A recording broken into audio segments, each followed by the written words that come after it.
I'm Marilee Caruso. It's Tuesday, December 16th. Today, officers cleared. The police watchdog says no charges after a suspect is shot near Unicity Shopping Center, what the report revealed about the incident. Also today, we're stuck! More fallout from the water main break. How many claims have come into MPI? Plus, a new name for Wolseley School, what it will be known as going forward.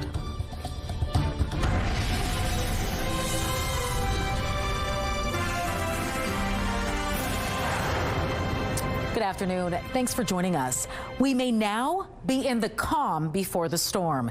Environment Canada has issued a winter storm watch warning a powerful Alberta clipper is on the way, and that could mean we could be in for some dramatic weather. Standing by with more on what we can expect is CTV weather specialist Colleen Brady.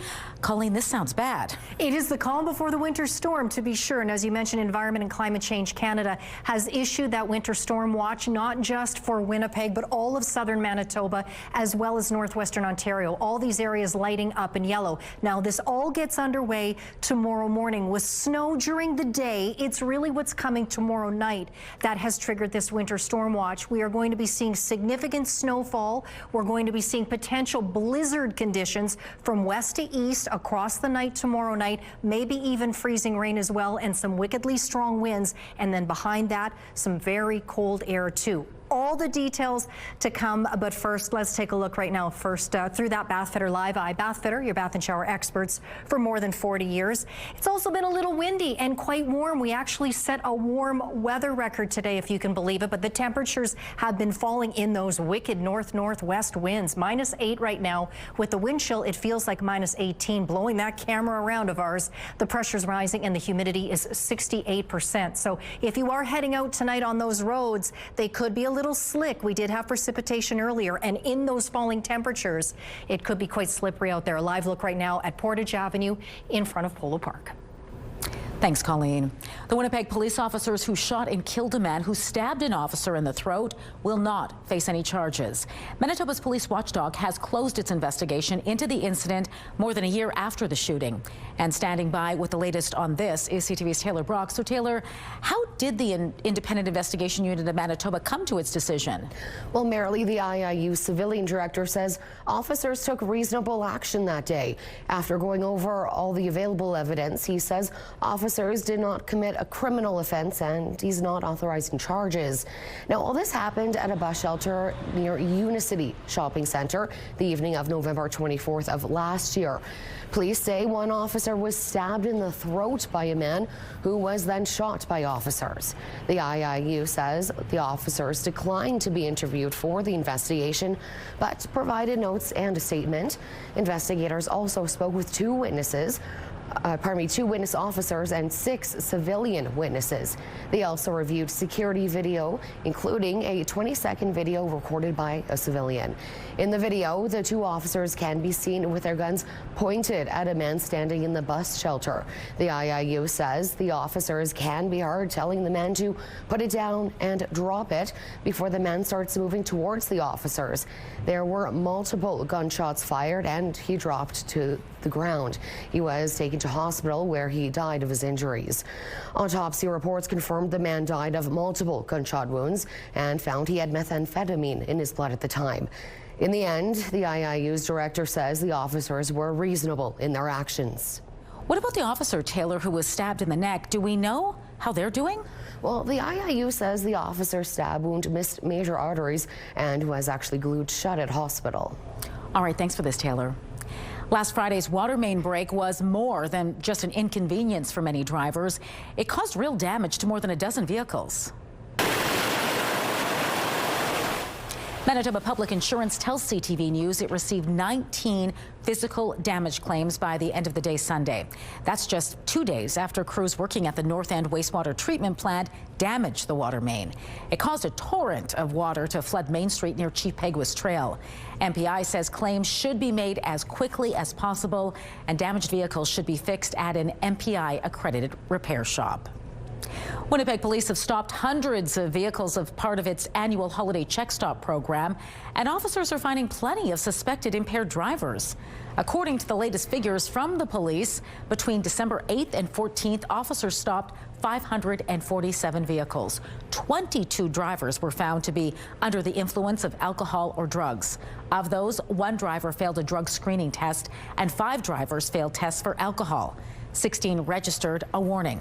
The force is reminding you, if you plan to drink or consume cannabis, don't drive. Instead, choose a safe alternative such as a taxi, transit, or a designated driver.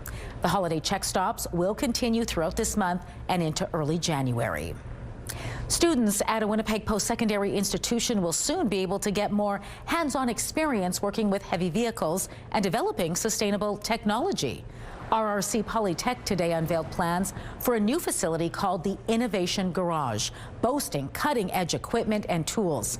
Officials say it will be a space not only to learn about modern heavy vehicle systems, but also to develop new technologies in the sector with an emphasis on clean energy and electric vehicles.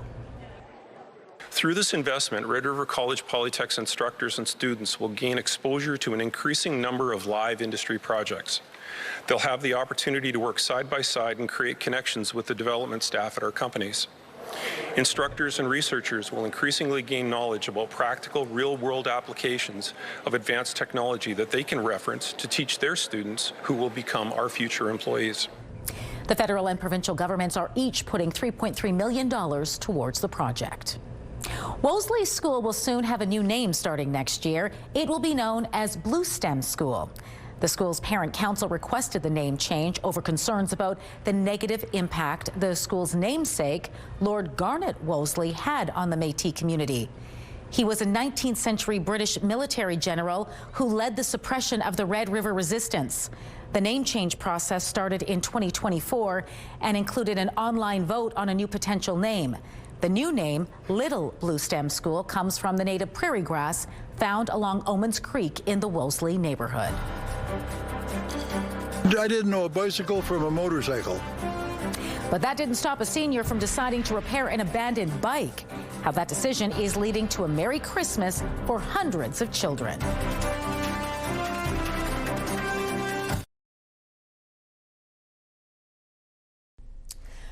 This is about a U.S. $20 billion all-stock deal between Anglo American and Teck Resources.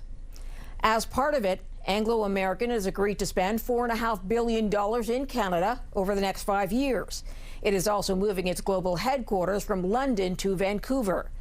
Shareholders already approved the deal that creates a copper power producer. The new company will be called Anglo Teck. Canada's industry minister says Anglo's commitments are legally binding. Here are the closing numbers for the day. The Canadian dollar down today, ending the day at 72.71. West Texas Intermediate crude lost over $1.50, ending the day at 55.27. Western Canadian Select also down to 42.88, and the TSX dropped 219 points today to end the day at 31,263. Those are your business headlines. I'm Morella Fernandez. Market Watch is brought to you by Manitoba Blue Cross. Group health plans for any size business. Canada Post says kids who send Santa their Christmas wish list this year will get a response. All letters with the HO postal code mailed by December 8th will be delivered. The Crown Corporation says it can't confirm exact delivery dates, but Santa will respond to each letter. More than 1 million letters are delivered to and from the North Pole each year. Last Christmas, a strike by postal workers meant St. Nick couldn't respond, but he did read each letter. An 87-year-old is giving back to his community in a unique way. He finds discarded bicycles, and as CTV's Adam Sawatsky shows you, he makes them good as new for Christmas. This is the handiest one I've got. Although Dennis Baker has always been good with his hands, I like working with tools. he didn't realize how much good he could do with them I love doing it. until after a train door cut his finger off. The door closed and the latch caught my finger, and Just like that, it was gone. But rather than complain about it, Dennis proved to be the sort of person who makes comedy out of it. Although he wasn't laughing when Dennis started noticing broken bikes being discarded around the neighborhood. I was mad. But after confirming they were left behind by families who'd moved away, Dennis began collecting them. I didn't know a bicycle from a motorcycle. To see if he could figure out how to fix them. But through trial and error, I learned, and now there's not many things I can't repair on a bicycle. That first year, Dennis refurbished 6 bikes for fun. I may as well do something with them, so I did. So he donated them to the executive director of the Christmas Bureau, Chris Bayless. I was amazed. Well, Dennis was so inspired, he kept donating more and more each year. It felt great because I knew I was doing something good for someone else. Now, the 87-year-old spends 6 hours a day, every day, finding and refurbishing more than 130 bikes a year. Dennis Baker's a legend. In spite of sometimes ill health and all the other issues that come with aging and being a busy person, he just finds time to do it every year. And although Dennis has never seen the smiles inspired by the more than 1,000 bikes he's gifted over the years, he's grateful to hear they're big. You thought I'd given him a brand new Cadillac. He was just over the moon, apparently thrilled with his bicycle. And that's what it's all about. It's about choosing to make bad things better, Dennis says. And when it comes to helping others, make them the best. Adam Sawatsky, CTV News, Burnaby. Life in Normal is quiet, peaceful, predictable. Bob Odenkirk is back with another made-in-Manitoba Hollywood movie when you can see it in theaters. When you give a child a winter coat, you give them the means to go to school on a cold day, a chance to play outside, because no child should be freezing cold. Donate to Coats for Kids. Proudly sponsored by United Way Winnipeg and CTV.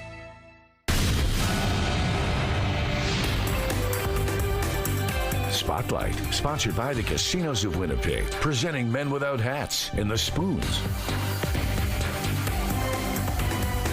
Colleen Brady is back now for Spotlight. And Colleen, a lot of people were calling actor Bob Odenkirk an honorary Manitoban last year. And for good reason. He did shoot the action movie Nobody 2 here, and then he quickly turned around and shot another movie here called Normal. Now we're getting our first look at the film.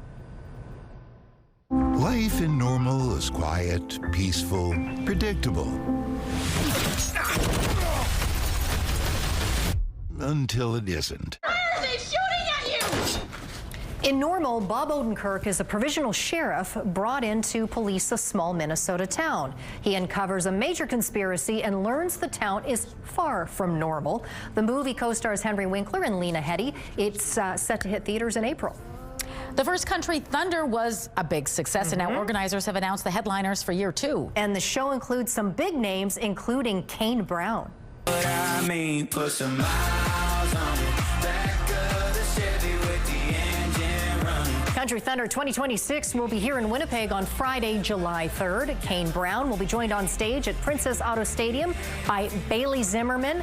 I don't know about this one, Marilee, Koi Wetzel and Robin Odolini. I'm sure someone will let me know. Tickets for the show went on sale today for Bombers, Winnipeg Jets, and Manitoba Moose season ticket holders as well. They'll be available for everyone else on Friday at 10 through Ticketmaster. And speaking of headliners, Jazz Winnipeg has just announced the first 2 headliners for its upcoming festival. Yes, and next summer's Winnipeg International Jazz Festival is paying tribute to some of the biggest names in the genre. Jazz Winnipeg has just announced the ensemble MEB, formerly known as the Miles Electric Band, will be performing at Jazz Fest. Each member of MEB is an accomplished musician in their own right. They'll be honoring the legendary Miles Davis, one of the most influential jazz figures of the 20th century, who would have turned 100 years old next year. You can also expect to see the Jason Marsalis Quartet. Marsalis hails from a prolific New Orleans jazz family, but has carved out his own path as a specialist on the vibraphone. The Jazz Festival runs June 16th to the 21st. Tickets for the first 2 shows are already available online. Just head to jazzwinnipeg.com. A rising Canadian comedy star, is coming to Winnipeg. His name is Sam Safreza, and if you haven't already heard of him yet, you will soon. Guys, when you are a kid, you have these hobbies, and then you never grow out of them. You just have a weird talent as an adult. He is making a big name for himself online. He already has over 3 million likes on his TikTok for his comedy content. The comedian has performed at Just for Laughs and the Winnipeg Comedy Festival, and now he's going on his first ever Canadian tour. He'll be performing at the Handsome Daughter on January 17th. Tickets are available through 3common.com. And that's 3, the word spelling, not just the number. All just right. in case important you to want to know, get those yes. tickets, yes. All right, the final season of Stranger Things was actually split up. That's right. Now the trailer for second chapter of Stranger Things Season 5 has arrived. This whole time, everything we have ever assumed about the Upside Down has been dead wrong.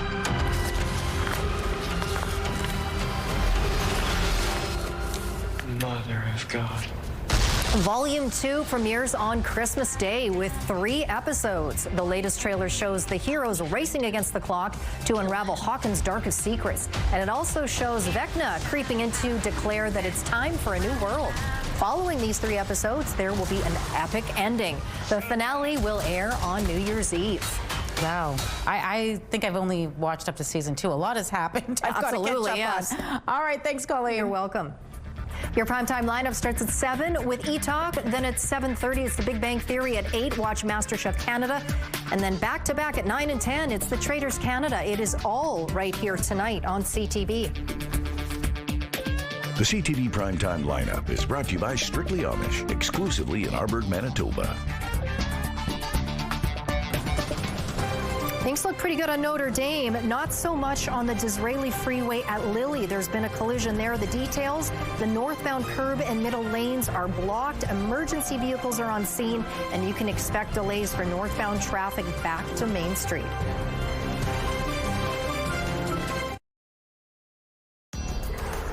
Women's clothing provided by RW & Company. Salon services provided by S&Teak Spa Salon.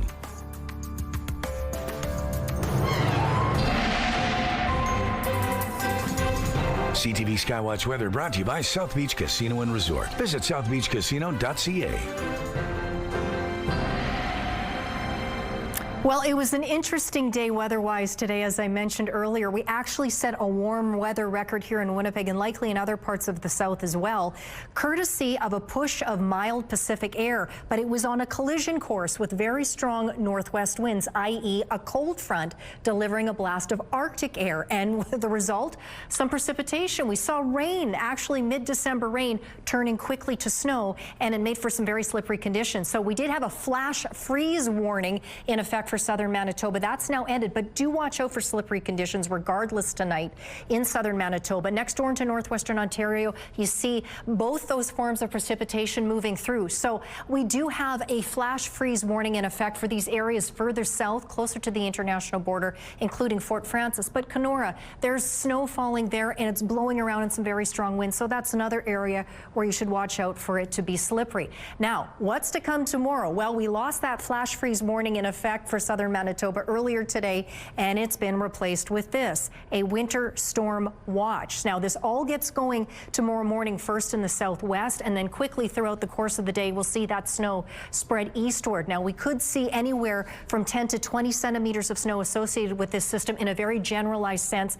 It looks at this point, according to Environment Canada, that the heaviest path of snowfall will be from the areas sort of east and southeast of the Riding Mountains, down through the Trans-Canada area into Portage la Prairie, Winnipeg, and then out into the Whiteshell Provincial Park area. But really all across the region, conditions, frankly, are going to be terrible by tomorrow night. It will be snowing tomorrow, but it's really because of what's to come tomorrow night that this winter storm watch has been triggered. The winds are going to kick in. There's even the potential during the day and into the night of freezing rain out in the southwest as well, on top of all of it. But once those winds kick in tomorrow night, the snow will be falling, and at times heavily, and it will be blowing around. Environment Canada is suggesting the potential for blizzard conditions, so you can expect highway closures tomorrow night. First in the southwest, it looks like those blizzard conditions will get going in the evening, and then by overnight we'll see blizzard conditions develop here in Winnipeg and the Red River Valley in the southeast. Northwestern Ontario also under that winter storm watch. This is all headed your way. It's just the timings later. This gets going for you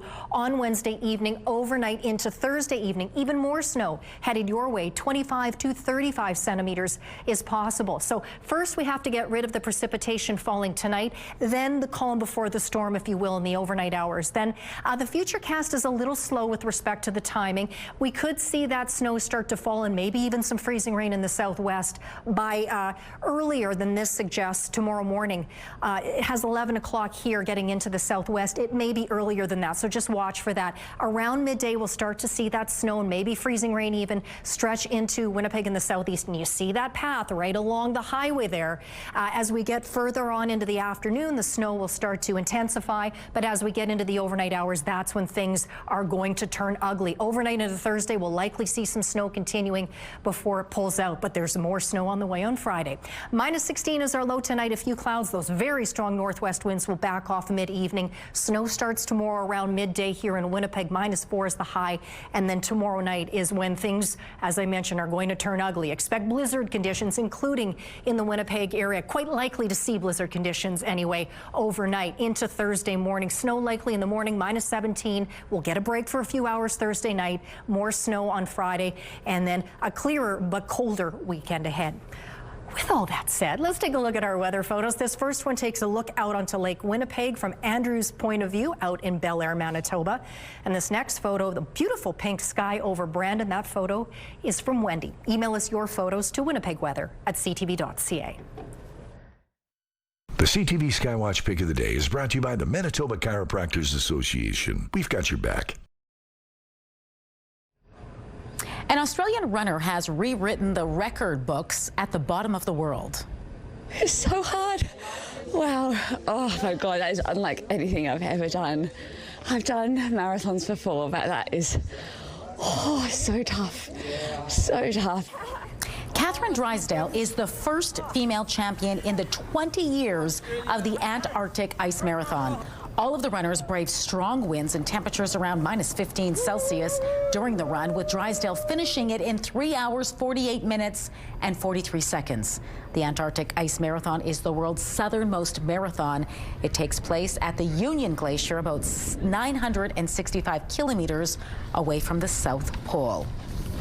Like a marathon isn't hard enough. That is a mental game. Wow, Catherine. Mental toughness. Good for you. Congratulations. Well done. Yeah. We will take your word on how tough it is. Yes, indeed we will. Yes. All right. That does it for us this hour, but don't go far. We're back at 6 o'clock with much more news and an update on all that snow headed our way. Get your shovels ready.